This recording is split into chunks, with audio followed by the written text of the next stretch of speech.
My best wishes and blessings to all of you.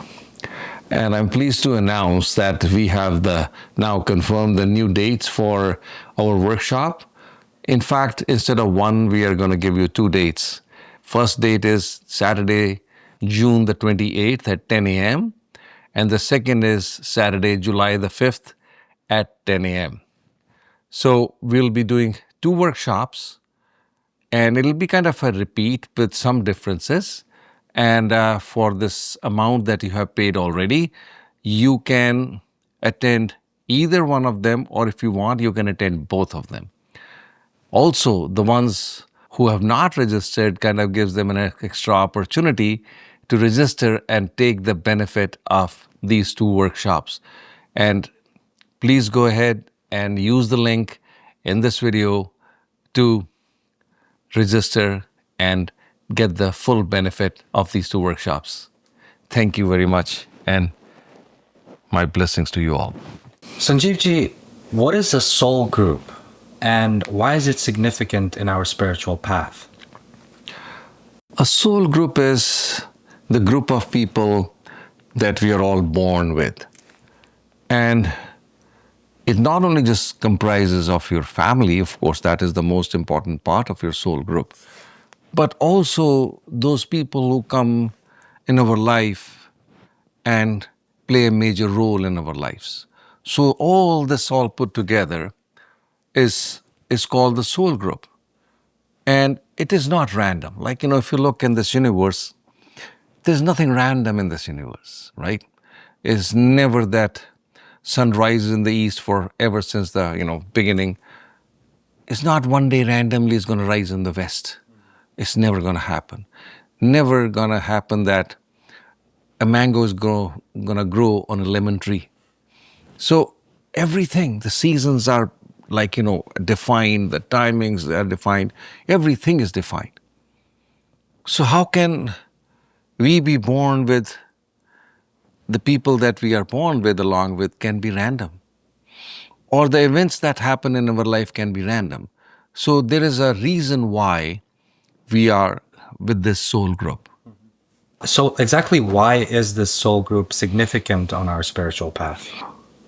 Basically, the reason why we are born and keep on taking birth again and again, because every time our life gives an opportunity to resolve the unresolved issues from the previous time. And the most significant attachments and unresolved issues that we have in our lives is it with this soul group. And that's why we keep coming together, and maybe it's a different form. Your mother may be your son next time, or could be. But the reason is to give you an opportunity to resolve any unresolved issues that you were not able to resolve in your previous time. So that's why we say that no matter what your family is like, do not judge them. They have all come to fulfill their soul agenda. You fulfill and focus on your soul agenda and do your part of resolving the unresolved issues that were left behind, that is kind of creating entanglement, in this life and birth process. So, and one is like being non-judgmental. Second is accepting your family and their close loved ones the way they are. And also forgiveness is a huge part. Well, because somebody may ask, I am resolving my issue, say I have unresolved issues with my brother or sister or father or mother, but what about them? That is their soul agenda. That is their job. You fulfill your part and you resolve from your end. Forgive them, accept them, love them.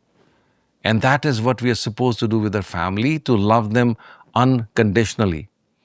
And as long as we do not do this, we will keep on coming with the same soul group in a different shape or form and still trying to struggle with them in every life about trying to resolve unresolved issues. Say, for example, a person, they're two good friends, and they do a business together, and one of them cheats, and the other one is so kind of hurt that they die, and the person dies.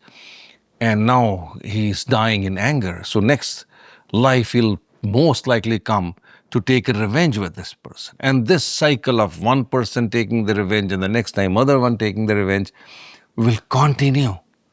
And that's what keeps us in perpetuity of like that unbreakable cycle of life and death and birth and death and birth and death. And our sole agenda is self-realization. And that can happen only and only if we start resolving these unresolved issues and all the entanglements that they have. The day you resolve your last entanglement, your last karmic thing, you are free. Wow. And then when our soul group, somebody from our soul group, like let's say it's a parental figure, and we're trying to accept them, we're trying not to judge them, and they are having a very strong influence on our life, how do we, if they have a lot of power over us, then how do we navigate that without falling into this trap of judging them? Through sadhana. Through sadhana. Because that is the only way. Yeah. It is by, like I said, first is getting the right wisdom, the knowledge, and to understand that this person is trying to influence my life, is doing for just because of this reason, because of my unresolved issues, because last time I influenced their life and now it's their turn to give it back to me.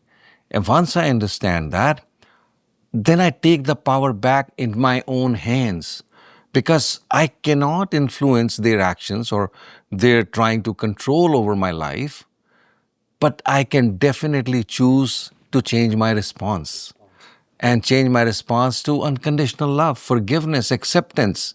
Accept them the way they are and accept that they are also here to fulfill their soul agenda and they have the option to choose. And maybe one day your behavior may influence them, may motivate them to also take the same path and then also move on the path of forgiveness and acceptance and resolve their unresolved issues. And they get freedom as well.